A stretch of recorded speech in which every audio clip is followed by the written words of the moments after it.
10-Minute Jazz Lesson Podcast, episode 488.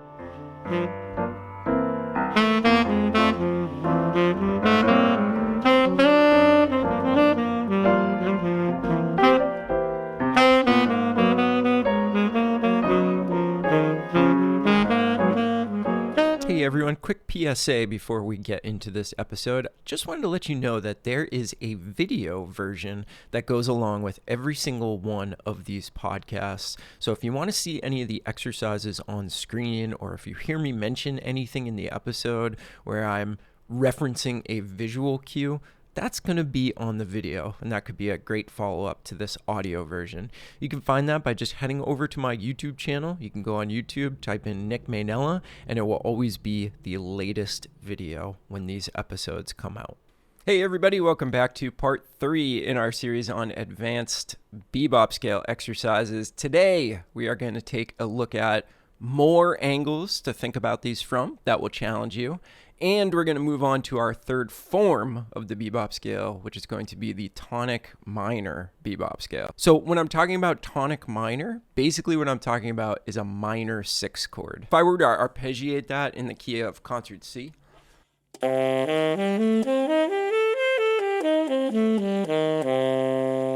gives you introduction to autumn leaves vibes.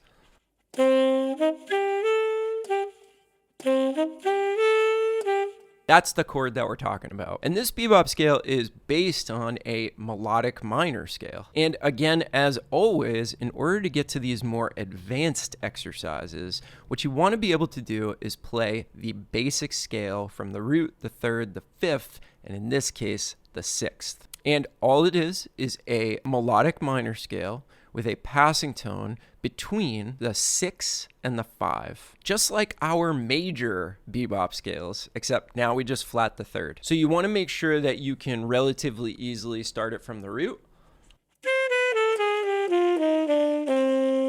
from the third, from the fifth,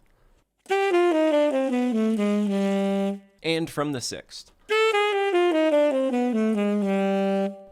And as I mentioned in last week's lesson, that when I'm playing from the sixth, I like to go all the way down to the fifth on the bottom end of the scale. My ears just lead me there. I feel so much better about ending on the 5 than I do about ending on the 6. Even though the 6 is a chord tone, I don't know. I just love the sound of that 5. You can do whatever you want. But that's kind of the prerequisites as far as what we're going over today. All right, so this month in the first 2 lessons, we've already gone over perpetual motion exercises where you're really harnessing the power of being able to start on each chord tone, but doing it without stopping, without being able to think. That was episode 1. We did it with dominant scales. And then last week, we talked about adding in some diatonic ascending motion so that everything that we're practicing is not descending only. And today we're going to get back into direction changes, but instead of using diatonic scale motion going up, we're instead going to use arpeggios. So a more vertical sound. How do we combine arpeggiation with scale motion going down? So let's get into it. The first exercise is all about playing 4-note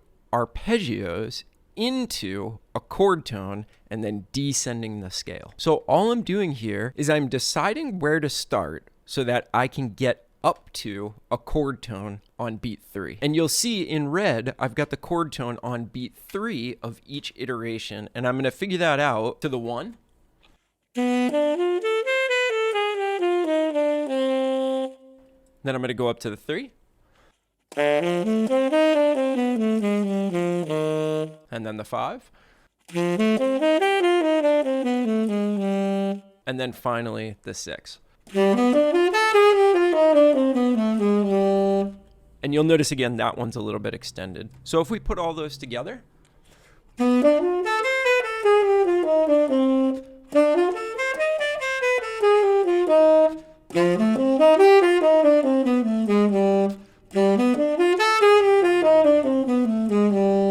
it's just just a really great way to incorporate some vertical motion into it. And again, build some flexibility, because when you're playing, you're definitely going to want to use vertical motion as well as those descending scales. That's a huge aspect of playing an interesting solo with varying degrees of texture. If we were just playing horizontally, just playing scale-based stuff where most of the intervals are seconds, our solos are going to get really old really fast. Okay, let's take a look at exercise number 2. So all I'm doing in exercise number 2 is I'm injecting that arpeggio into the middle of the line instead of starting with it. And this changes things a little bit because I'm starting off with a small portion of that descending bebop scale. And then whatever chord tone I end up on beat 3, I'm jumping up an arpeggio, and then I'm finishing out the line by descending that bebop scale again. So this is great because it occurs in the middle of the phrase. So again, starting on root, third, fifth, and sixth.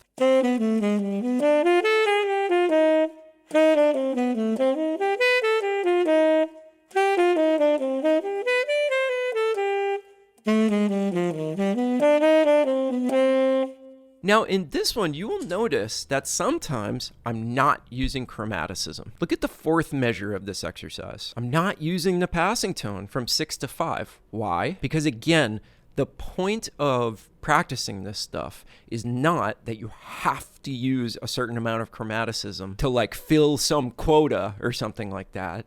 It's all about making the chord tones fall on the strong beats. So in that case, it makes sense not to use the chromaticism. And I believe that's a big part of practicing this stuff, is that you have to understand like why we're using that chromaticism in the first place. And then if it's not called for, just don't use it. Because ultimately at the end of the day, what we are really practicing is again, like hearing and feeling and learning how to make those chord tones fall on the beat. If you look at measure 6, I also don't have the passing tone between 6 and 5 for that exact same reason. So let me play this exercise again for you, and I want you to notice where there is no chromaticism, but notice that it still sounds really good.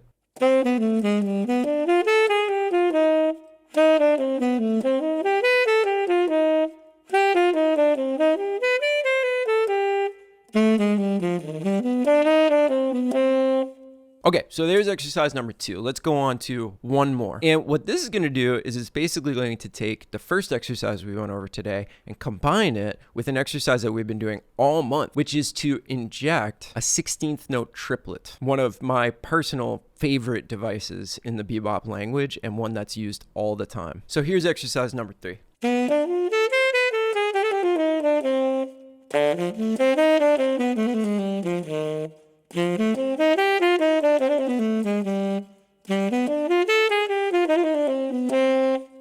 Okay, so there's your 3 exercises for this week, and I want to talk about one other thing that I haven't talked about on the past 2 episodes, is that you should always combine this kind of pattern practice, this really measured, I'm going to do the same thing in every key, I'm going to make my plan and work my plan, with some kind of improvisation. So what I'll do, let's say that I'm working on this in one single key. I'm taking all 3 of these exercises in one practice session, and I'm working them through just one key for that day. Well, what I'll do at the end of the session is I'll put on a backing track that just kind of hangs out on that one chord, and I'll try to just play over it for a while trying to incorporate some of the stuff that I just worked on, but trying to get away from making it sound like the exercise that I just practiced. So let's say I put on a backing track that's just a concert C minor 6 chord, and I'm just going to play for a little while, try to have fun, but yes, I am going to try to inject this sound into what I'm playing. But I'm not going to limit myself. I can use anything else I want to as well. And I'm going to try to organically work some of these sounds into just a plain old improvised statement.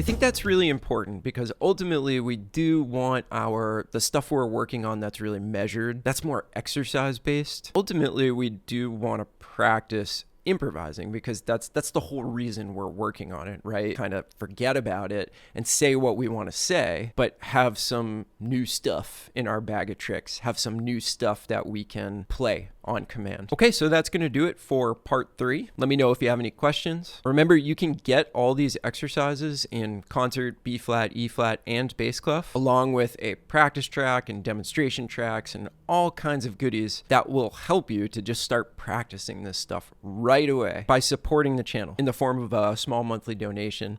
And you can find a link on how to do that in the description below. Come over, you join my online jazz education platform, Jazz School. It's free, by the way. So by going over there and getting signed up, you're not committing to donate to the channel. Once you're in, all of the instructions on how to sign up to become a supporter and get all of those resources will be in there. We've got over 600 people in that community. We do regular Zoom meetings. A lot of the people over there are posting a lot of this stuff that they're practicing. So it's not just a place that you go to get the materials. It's also a pretty vibrant jazz education community. I'd love to have you there, and I look forward to meeting you. All right, next week, we're going to finish off this series by taking a look at how we could incorporate this into an actual chord progression over an actual tune, and how we can hear it in a context that might really help us. So if you want to catch that lesson, make sure that you're subscribed, you have notifications turned on, all that good stuff. As always, thanks for hanging with me. I will see you next week. Bye, everyone.